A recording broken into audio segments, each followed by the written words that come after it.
नमस्कार मु आपनको आम चैनल आस खाइबा खुआइबा को स्वागत जनाऊँगी। आज आम ओडिशार एक पारंपरिक पिठा बनैबा जार ना चितौ पिठा, जहाँकि प्रभु श्री जगन्नाथ निकट में चिता लगी अमावास्या रे भोग लगी करा जाए। तो चितौ पिठाटी खाइबा को खूब स्वादिया एवं खाइबा को बहुत कौलिया मध्य होइथाय।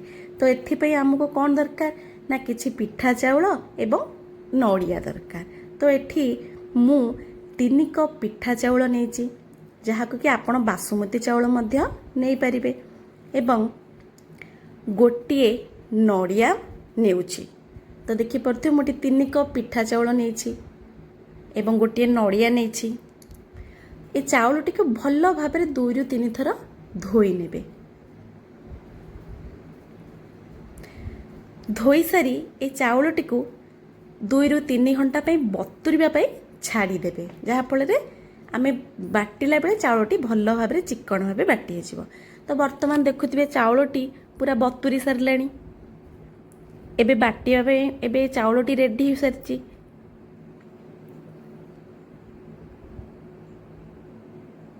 तो एबे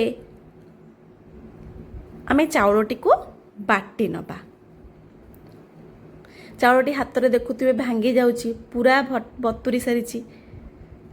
तो एठी मु गोटे नड़िया नहीं, जहाँ को कि कोरिकी एठी रखीची।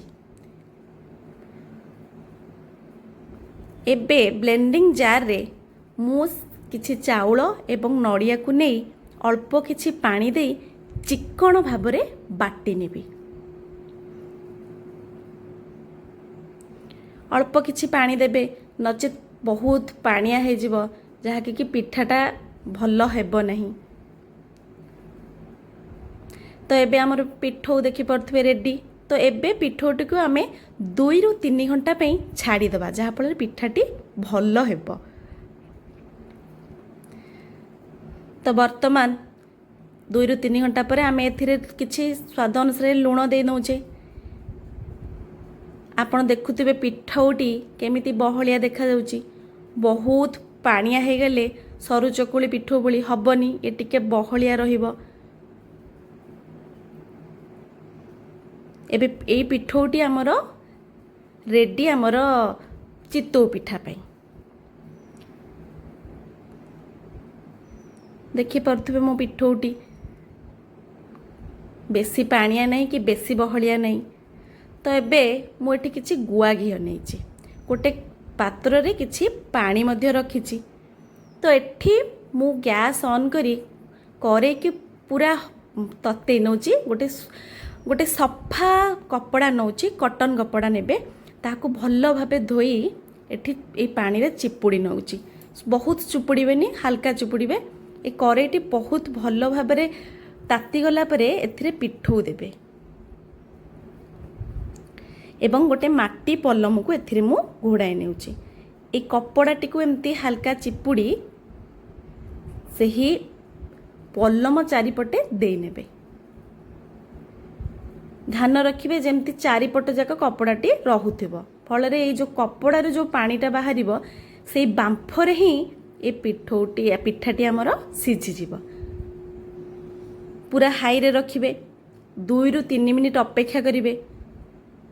हाई रे रखिबा द्वारा पिठाटी भल हवा। आपण माने जानथिबे चितौ पिठाटी चुली रे भल हुए, माटी पल्लम रे भल हुए, किंतु माटी पल्लम गैस रहले फाटी जीव। तो मु एठी लुहा कड़े नैछि। तो एबे देखिबा पिठाटी, देखि परथुबे मो पिठाटी पूरा रेडी, भल भाबे छाड़ी मध्य जाउची। देखंतु पिठाटी बहुत कौलिया एवं नरम मध्य देखा जाउची, खाइबा को भी भल लागिबो। तो एबे एही प्रोसेस रे आमे आउ गोटिए पिठा करिबा। किछि आण देई पल्लमटी को एथिरे घोड़ाई नबा। एबे रखिथिबा पात्रर पानी रे कपड़ाटी को बुड़ाई नबा एवं चिपुड़ी की हल्का भाबे याकू पल्लम चारिपटे साइज रे देई नबा एवं 2 ରୁ 3 मिनिट पाई याकू हाई फ्लेम रे छाड़ी दबा। तो एहीपरि भाबे आपण देखुथिबे आम पिठौटी एठी केमती बहलिया अच्छी जहाँफल पिठाटी भल होउची। तो अभी 2 ରୁ 3 मिनिट पर आम आर पिठटी काढ़ी नबा।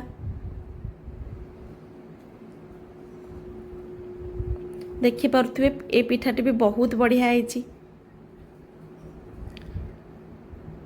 पिठाटी भल भाव उठुची जदि नड़ियार भाग अधिका रही चाउलर भाग अधिका रही पिठा बिल्कुल उठिबनी।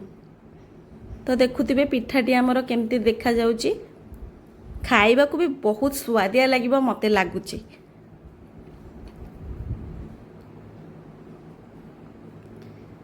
तो यहीपरि भावे आमे गोटे पर गोटे पिठा आमर करि नबा। करेईटी को भल भावे ततेई यहीपरि भावे आमे गोटे पर गोटे पिठा करि नबा।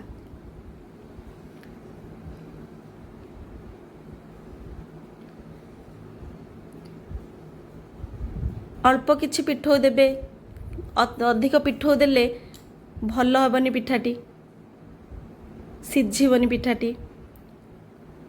माटी पलम रे कले एटा बहुत बढ़िया हुए। माटी पलम किंतु गैस रे बसिले माटी पलमटा फाटी जाब। तो सेथिपे माटी पलम चुली रे आमे करि परिबा। मो आमे माटी पलम रो घोड़नटा रखिचु किंतु सेटा आमे गैस रे बसई परुना। तो एबे देखुथिबे गोटे पर गोटे पिठा हमरो रेडी हो सारी।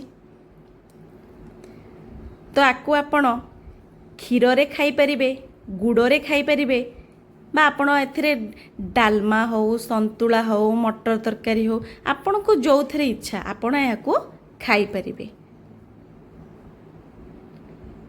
देखंतु आम पिठा गुड़िक केमती रेडी हो सारी। याकू हाथ रे छिंडेले पूरा कौलिया भाव छिड़ी आसूची। आपण पाकुआ पाटी मध्य खाई परिबे। तो जदि आपन को आम भिडियोटी भल लगी ताहले आम चैनल को like, share, comment and subscribe करने को जमारू भूलिबेनी।